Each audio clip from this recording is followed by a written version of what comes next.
Chapter 3. Is opportunity monopolized?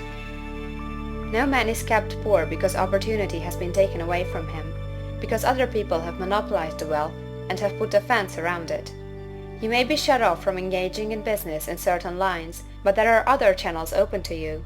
Probably it would be hard for you to get control of any of the great railroad systems. That field is pretty well monopolized. But the electric railway business is still in its infancy, and offers plenty of scope for enterprise, and it will be but a few years until traffic and transportation through the air will become a great industry, and in all its branches will give employment to hundreds of thousands and perhaps to millions of people. Why not turn your attention to the development of aerial transportation, instead of competing with J.J. Hill and others for a chance in the steam railway world?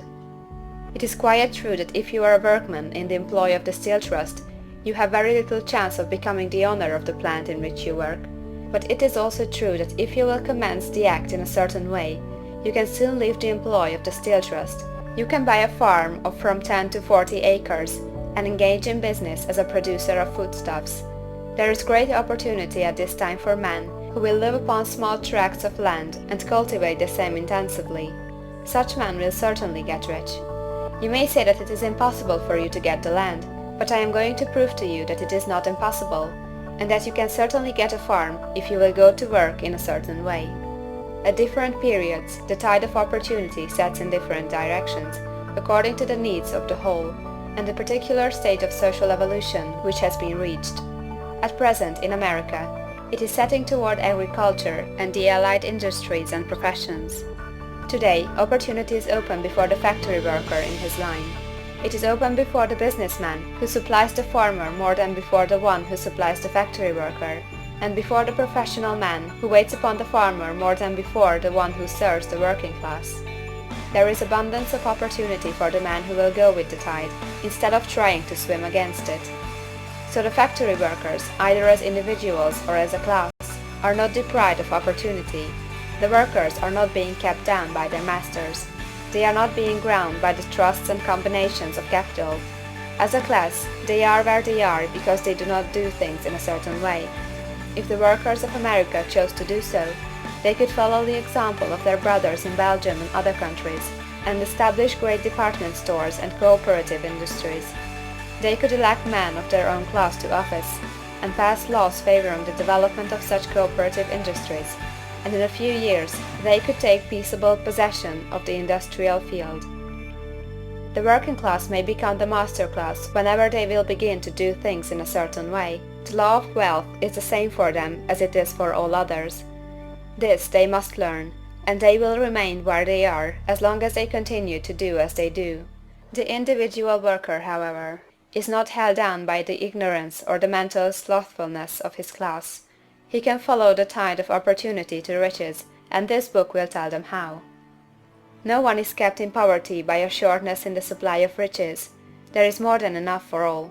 A palace as large as the Capitol at Washington might be built for every family on earth from the building material in the United States alone, and under intensive cultivation this country would produce wool, cotton, linen, and silk enough to clothe each person in the world finer than Solomon was arrayed in all his glory, together with food enough to feed them all luxuriously.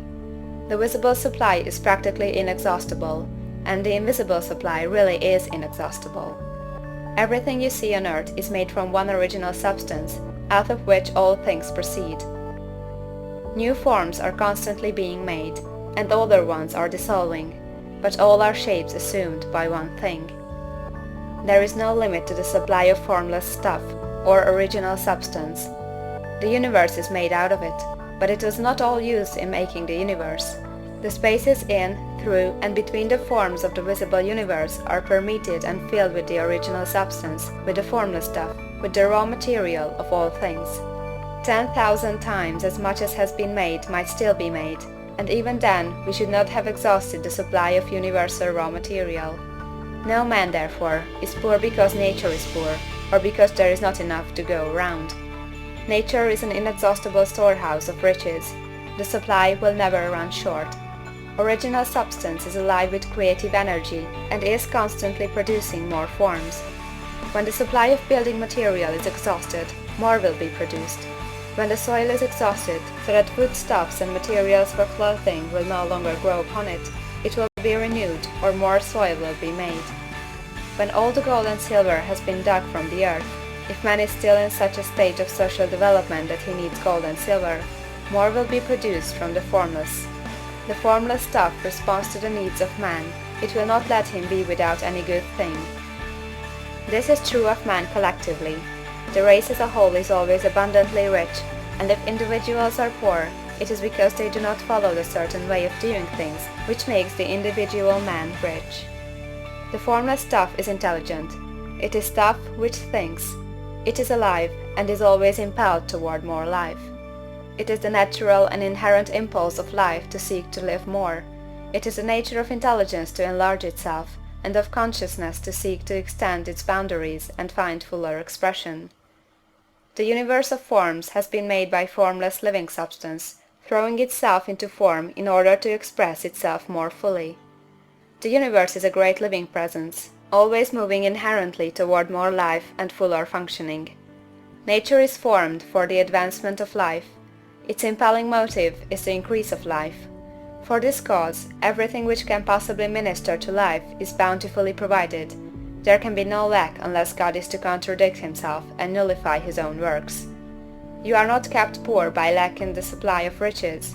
It is a fact that I shall demonstrate a little farther on, that even the resources of the formless supply are at the command of the man or woman who will act and think in a certain way. End of chapter 3.